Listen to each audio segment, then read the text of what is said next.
Live on Zoom. And now, how about, yep, live on YouTube. Good morning, everyone. My name is Sheila Corona. Welcome to New Light Streaming Love. Today is Monday, February the 24th, 2025. And I tried to get here last night to do an intuitive hangout session, and by the time I got home, I went to visit my child and my granddaughter and my daughter-in-law, and by the time I got home, I was just so wiped out. Um, the energy seems to be really. I have to agree with what Crystal said to me in passing. She said she felt like the timelines were chaotic. And it just feels like, and it could be, hey, I'm older. I've come through this big move. Hadn't moved houses in 13 years. And the last move before that, I was ill and didn't do any of the moving. It was done by my then husband and my son and his wife. And so I didn't have any experience of that.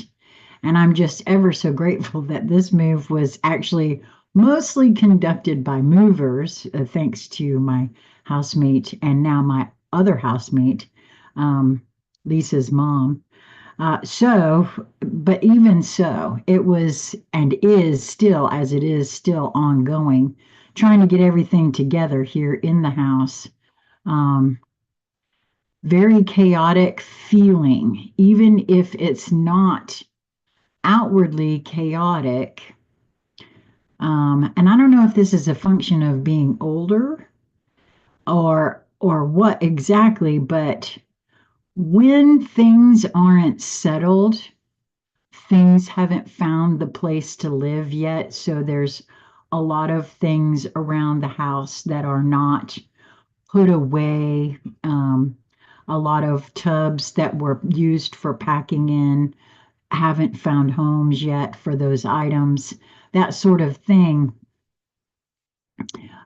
It's really very um, disorganized and disorienting even for me. So I don't know if that's anything that you guys have really, experienced or felt into for yourselves. So I did put another placeholder on the channel. Now, does not mean that I will be using that. So if you look for that to tell you that I'm live, that's not how that works. It will be a different stream than what's there. But I will be trying my best to begin an intuitive hangout session tonight at 7 p.m. Eastern Standard Time. But again, it's always ish with me. It'll be around the 7 o'clock timeline. And also because there is the very real possibility that my housemate, Lisa, will be released from the hospital again today. And I stand at the ready to go and pick her up. So there is a lot hinging on whether or not that happens tonight. But if it does not happen tonight, it is going to happen again very soon. So if it's not tonight, it will definitely be tomorrow night. And I did not know that, we just got the word about the potential of her being released just a little bit ago. So the fairies wanted to come out this morning. The fairy who was kissed by the pixies is what came out there. And what's very interesting, this morning I went to grab the Rumi Oracle like I normally do, and I was told no. And instead, we're using the Journey of Love Oracle, or I'm not quite sure how you It's not it doesn't say Oracle in the title. It just says Journey of Love. And this one too is by Alana Fairchild and Rasuli. So very interesting there. Maybe I'm to give the Rumi Oracle a rest for now. I don't know. We'll see. Eh? It's one of my favorite. And I do normally just simply reach for it. And I was told no this morning. Ah, card number 64, Sensual Awakening. That's really interesting there. And over the last several days, I've seen a lot of portal energy, and I feel portal energy in that one there. So that's interesting. And now also we're going to take a dive into the Alchemy Elementals deck in Shaman Direct and see what, oh my, okay. Land, Tree, Moon. Wow, that's a very interesting card. I do know that we have a new moon coming up very soon, and uh, there's some eclipses that will be happening in March, and apparently some of them will have a large effect on Libras in particular, which I found quite interesting. And I don't know why it is. Maybe it's because I really haven't been until I came back to here to do this. Um, haven't really had a lot of tarot readers come across my field of late.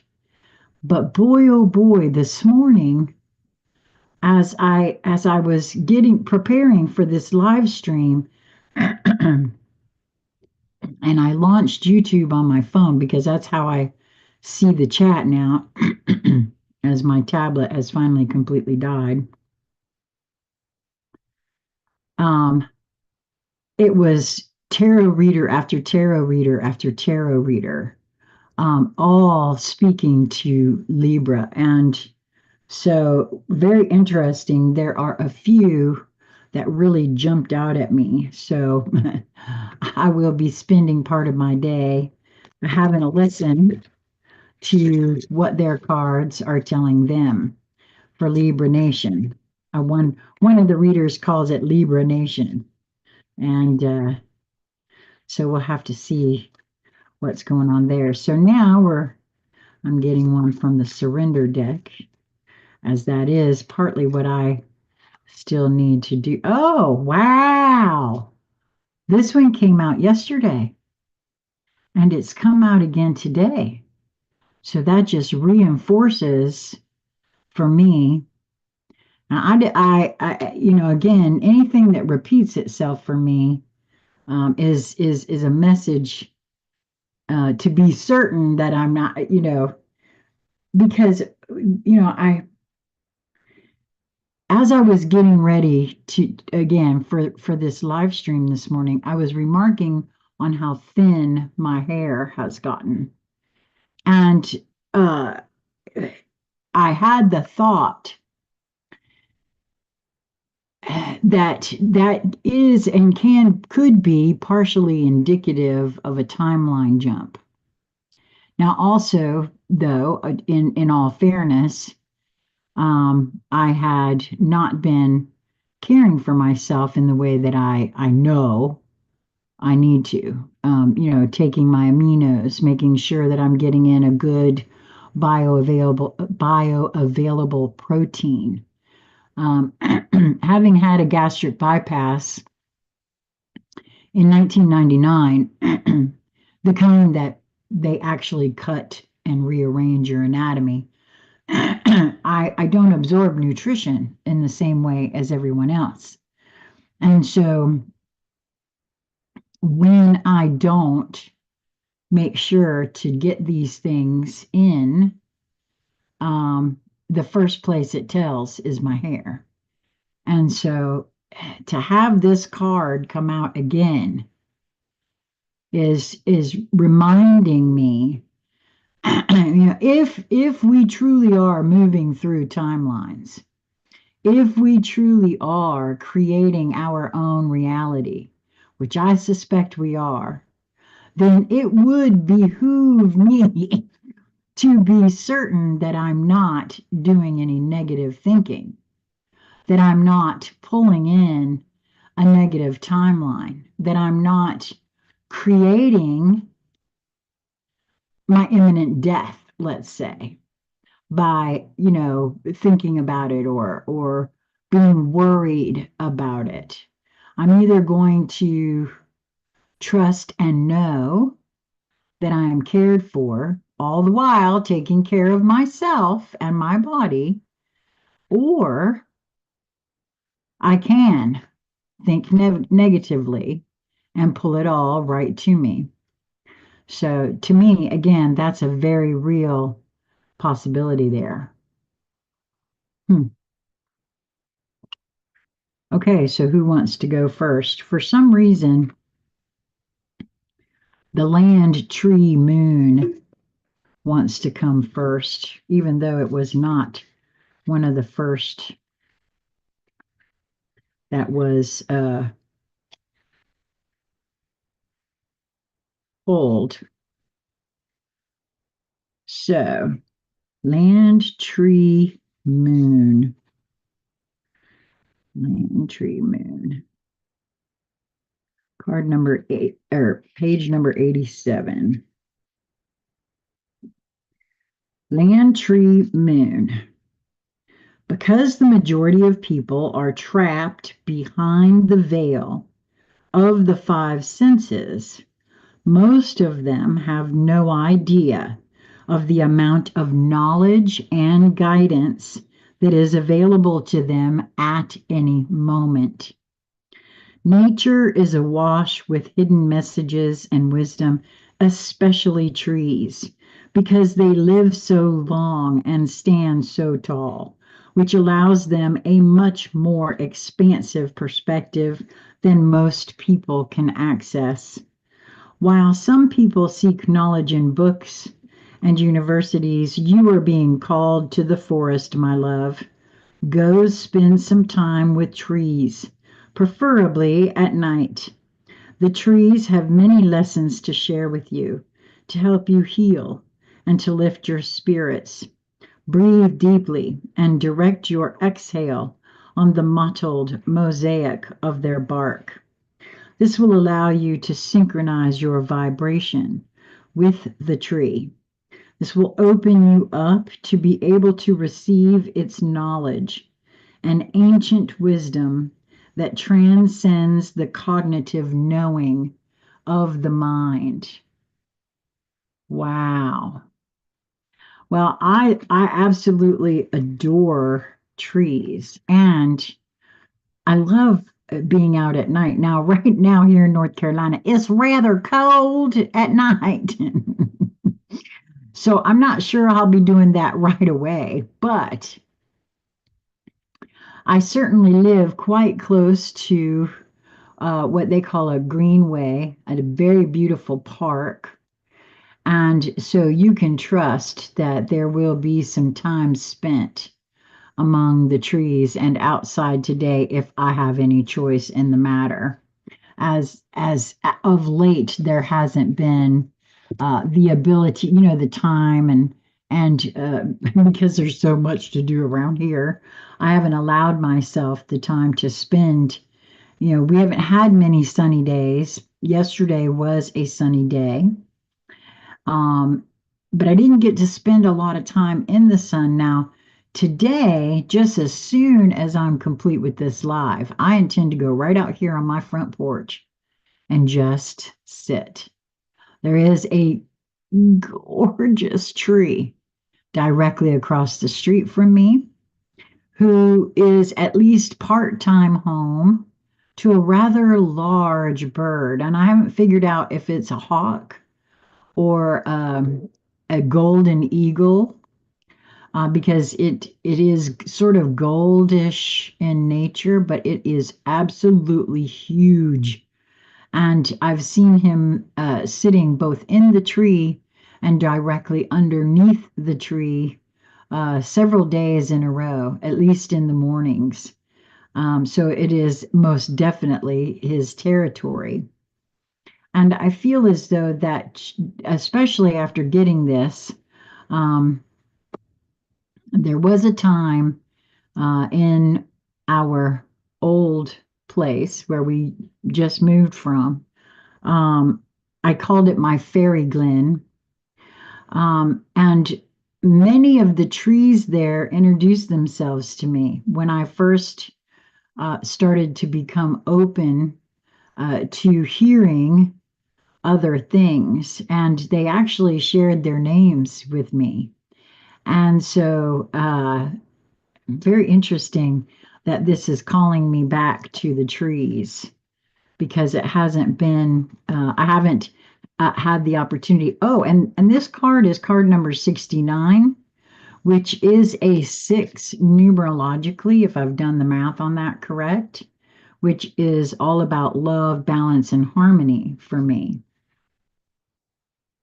So, very interesting because, again, uh, I just love trees. It's one of the things I always adored about the whole camping experience was being out in the trees. And so this next card, the fairies, the fairy oracle by Brian Froud and Jessica Macbeth. This is card number 21. Numerologically, that's a 3. For me, that's the Trinity. That's we're moving out of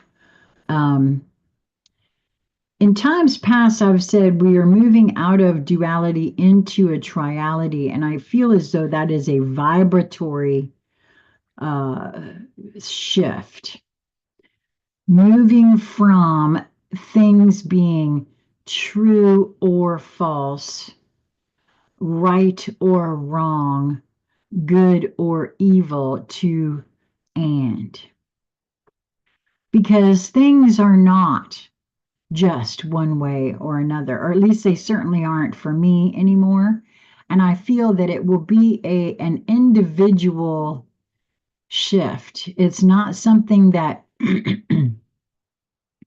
is absolutely across the board for every being. It will be eventually, I feel. But I've also noticed that it happens individually in each being's timing. And there is no amount of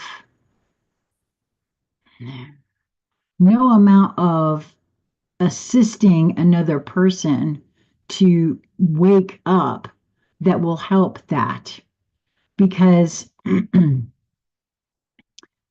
this is an evolutionary shift, I feel, but it is not one that's forced on folks. If people aren't ready in their psyche to understand truth, then they won't, and they never will.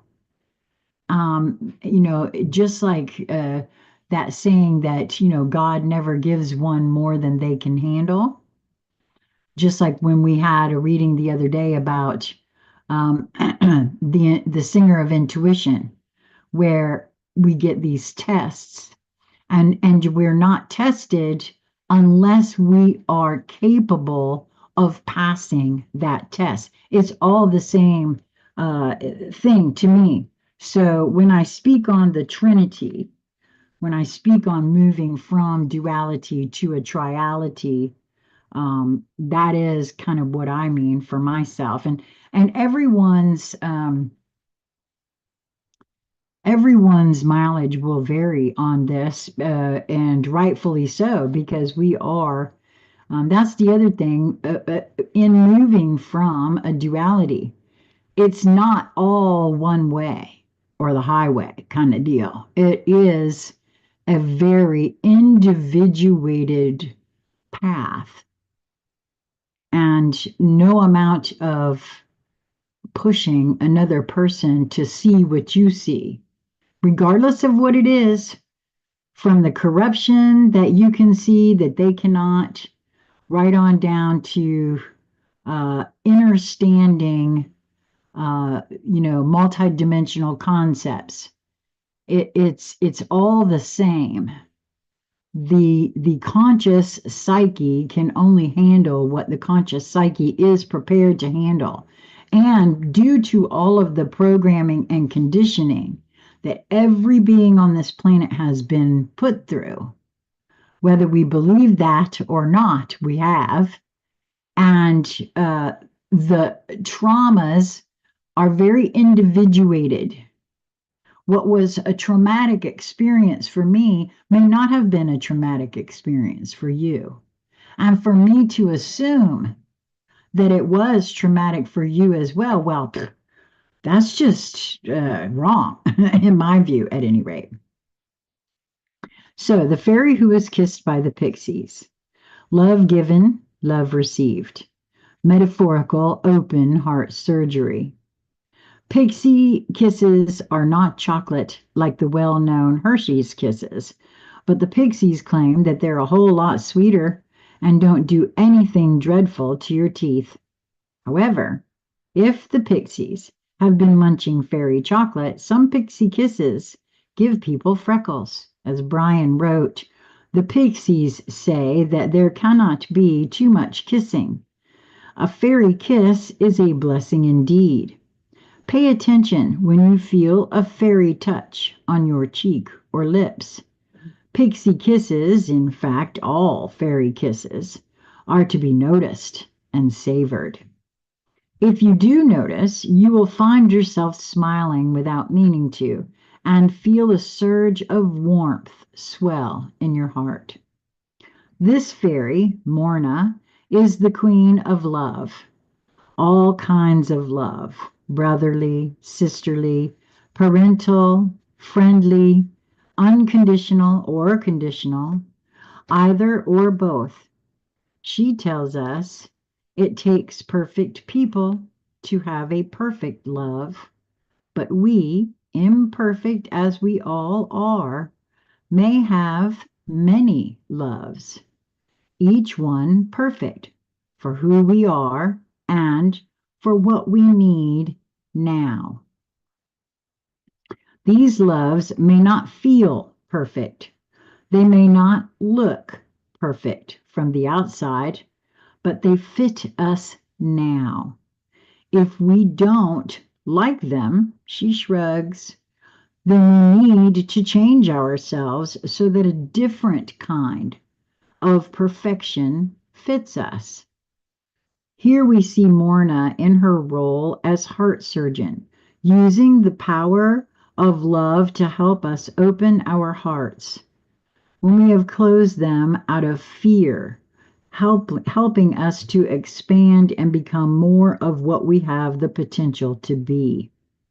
Yes, it is true. Having an open heart, being willing to love and be loved, makes us vulnerable to loss and grief. But Morna assures me, and I believe her, that once a heart is truly and fully open, even the deepest grief becomes bittersweet, like dark chocolate, and there is no pain that is not balanced by the greater joy of love. The feeling of giving love is what makes us feel good. What keeps us from enjoying it fully is our desires to own others and to have them constantly prove our importance to them. Such proof is impossible.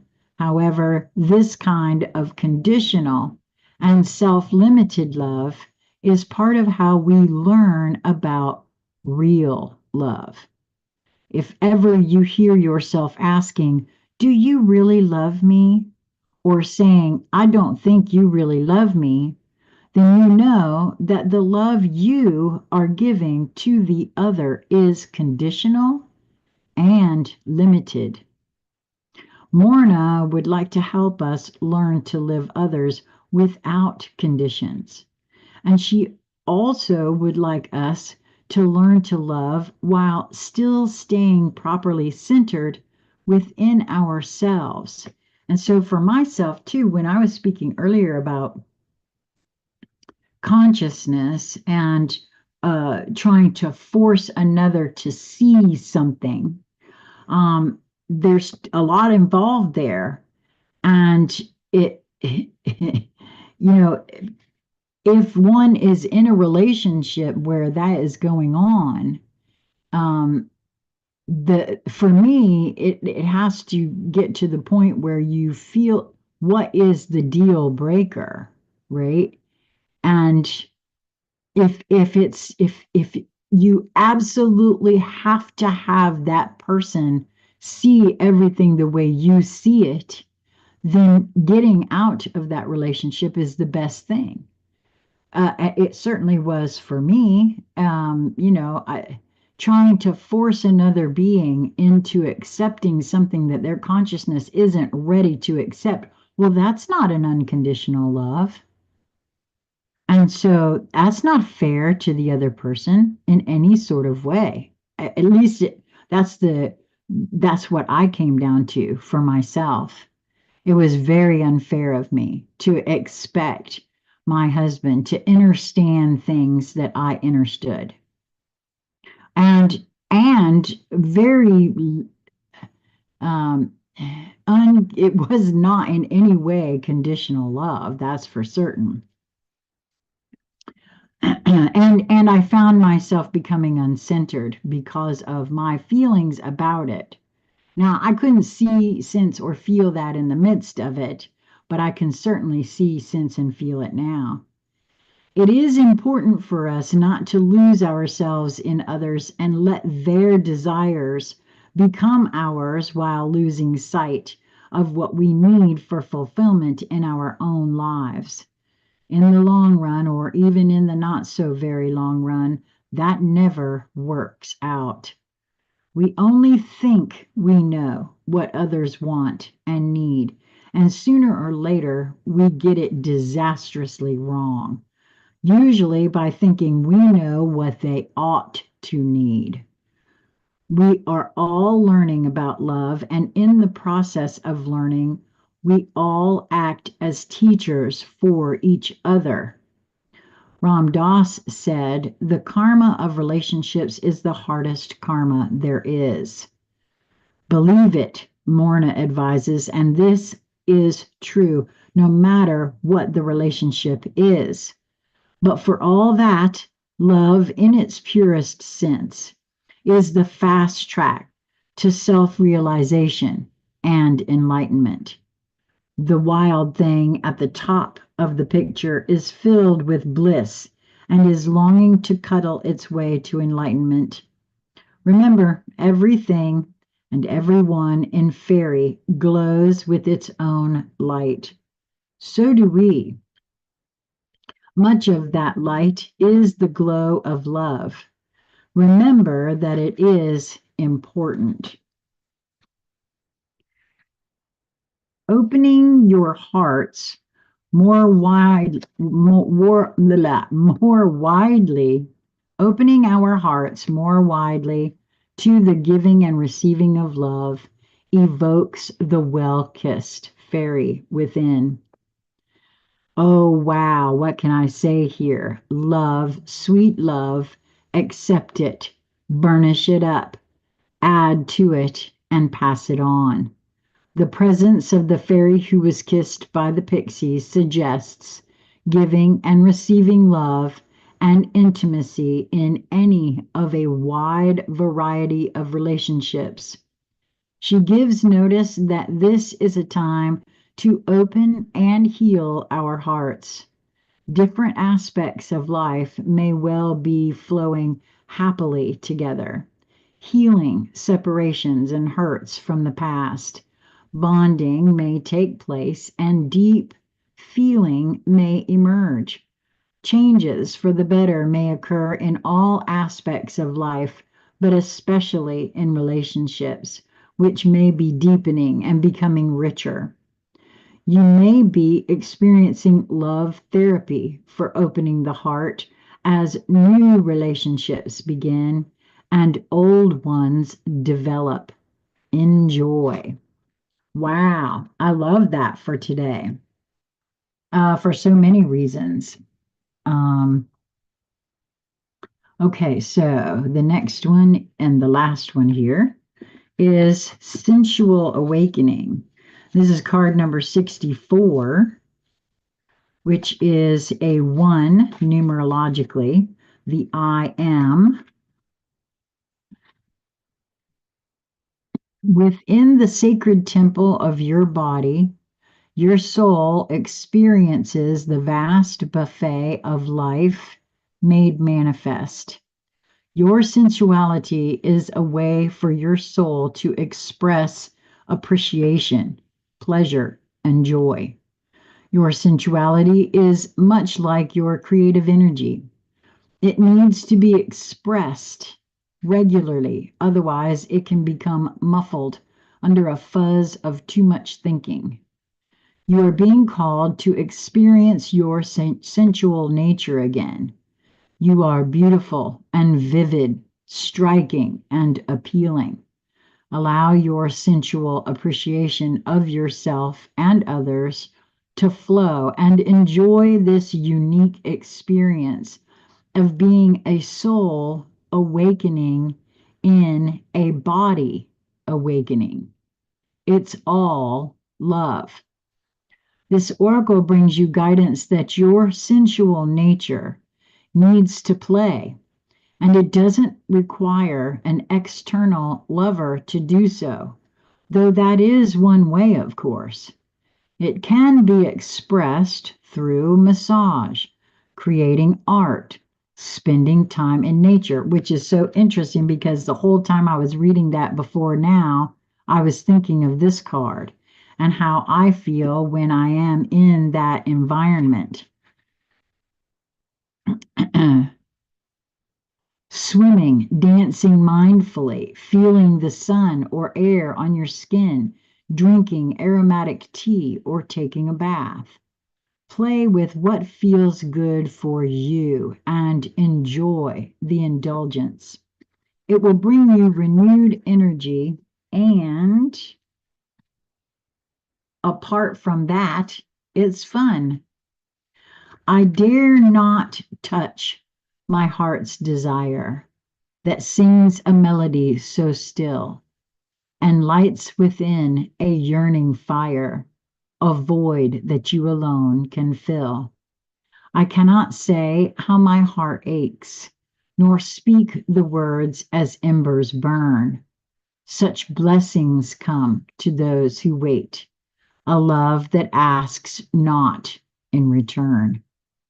An open soul a risk must bear, to love without restrictions held, to reach another level rare, where two embraced as one are meld, to taste surrender's nectar sweet by piercing through the veil so thin, and bathe in joy as tears release. A promised dance begins again. Wow. Wow, wow, wow, wow, wow. Well, overall, it feels to me like today's reading is really speaking to opening oneself to the measures. Hello, Mark. I'm so glad you were able to join today. Opening oneself to all of one's surroundings and seeing that no matter how I might label whatever is going on in the moment, because what I think about what's happening is all hinging on all that has gone before. And it doesn't necessarily mean that it is what I uh, think it is. That it could be and is actually all love, whether we believe that or not, or realize it or not. Wow. So that's it for today's reading. Surrender negative thinking. You have control over your thoughts. When negative thoughts surface, say thank you for sharing and quickly refocus on positive affirmations. And I said this yesterday when this card came out, and I'll say it again. For me personally, it's more than that. I don't just put that negative thinking aside. I want to know why. Why does that surface? Why? What is that about? And and because eventually, if I don't, I want to make sure that I'm getting to the bottom of the issue. So I begin to question myself in regards to this. Where did that come from? What is this attached to? And look into that, the answers that I get regarding that. Because there's too many, for me anyway, there's too many light workers that don't look at, they don't want to look at the negative things. And and in truth, for me, anything negative that appears in my field that would cause me to have negative thinking is almost always attached to something that is unresolved in my field. And I don't want to run from unresolved issues. I know what that looks like. After 12 years of being deathly ill, I know what that looks like and feels like, and I'll have no more of that. Thank you very much. Let's not run ourselves right off the planet, shall we? Running from, that's one of the reasons why that live that I did where I played the clip of RFK Jr. was so important to me. Because what he said about running from our own shadows for me is a very real thing. And anytime I have some negative thinking, it's attached to a shadow that I may be running from. And to just put it off out of my mind and automatically think of something positive, that's like sweeping it under the rug. Sooner or later, that rug is bumpy and lumpy with all the dirt that I've swept under it. And I trust me, ask me how I know that one. Because for me, that's what that ends up being. And of course, your individual mileage will always vary. It is not the same as mine, ever. So don't compare yourself to me or anyone else. Well, that's it for today. I hope you've enjoyed this. I hope you found it helpful. Uh, I hope that you will move towards that which brings you joy in each moment that presents itself to you. It really is just a matter of your perspective, your perception of your perspective, keeping in mind that you are a creator being who is coming to know that that is what you are and that that's what we're doing here, moving from a ego-based consciousness into a heart-based consciousness. And for me, a lot of it also has to hinge on giving myself an effing break, which, trust me, I don't know about you, but I have not always done that. I've more than not, I've been very hard on myself. And that too is a function of programming and conditioning that I am ready to put down now. Okay, so the last thing I'll say here is that should the energy hold, and I'm hoping that it does, I would like to have an intuitive hangout session tonight. And if it does, it will begin around the 7 p.m. Eastern Standard Time mark. So if you are around and you would like to participate in that, I do have a placeholder on the channel. And I did it that way because it has a way for you to click on it and say, notify me. And and like I said, that is not the live stream. So clicking on it doesn't mean it will automatically start from there because honestly, I don't know how to do that. If I did, I would use it. Um, but because I use Zoom, there's a different way I have to go about it. And so that's just a placeholder. You can click notify. It will notify you the closer to 7. I think I set it for 7:15. So it will notify you um, because it says notify me, so it should. But that is not the stream. So, and then one final thing I'll say. And if Mark, by you said I'll watch for it, let me just also tell you that if for some reason that I can't or I just can't make it, I will delete that stream and I will make a post on my Facebook page. Um, for those who are interested in joining our weekly uh, book club where we begin reading this book, that is a secondary book club. I already have an established book club where we are right now. We've put it on hiatus while Lisa is 10 here now. What do you mean by that? Oh, 10 a.m. I gotcha. Yeah. So it would be 5 for you, around the 5 p.m. mark for you, if it's 10 for you right now, because it's 12 for me. Um, we put our other book club where we're reading the Kabbalion together on hold while we wait for Lisa Rush to be able to join us again. This book club, I want it to start the first or second week in March, and it will be separate from that book club. So if you are interested in joining us, it will be for 2 hours a week. I haven't decided whether it will be day or night, weekday or weekend, as I'm hoping to get some takers. So far, it would appear nobody is interested in doing this. And if that means that it doesn't happen, okay, I guess, I was wrong about this, but I know that I'm very interested in doing this in company.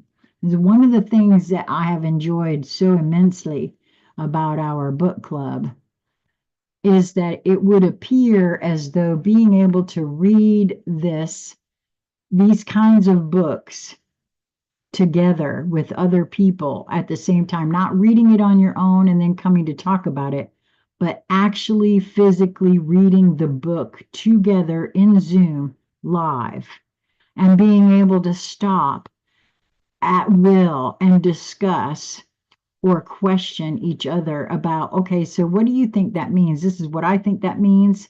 What do you think that means? And this being a fiction, which I feel as though Source was directly downloading this book. Well, based on the movie, I feel as though that's more than likely where a lot of this came from. Um, Doing that in company is so valuable, or at least it was for me. And so if you are interested in doing that, reach out to me, consciousconversationscentral@gmail.com, or through my private message. Give me your time zone, the day of the week that would work the best for you, because I'm not against having more than one book club either. If I have, 5 people who want to do it on in the daytime and 5 people who want to do it in the nighttime, I don't mind having two. So, you know, but as it stands right now, I haven't been contacted by anyone. So that's it for that. Mwah. Be well, my friends, until we meet again. And hopefully everything will hold fast so that tonight we can have a little intuitive hangout session. As gosh knows, I just adore those. It's very helpful to me. So later.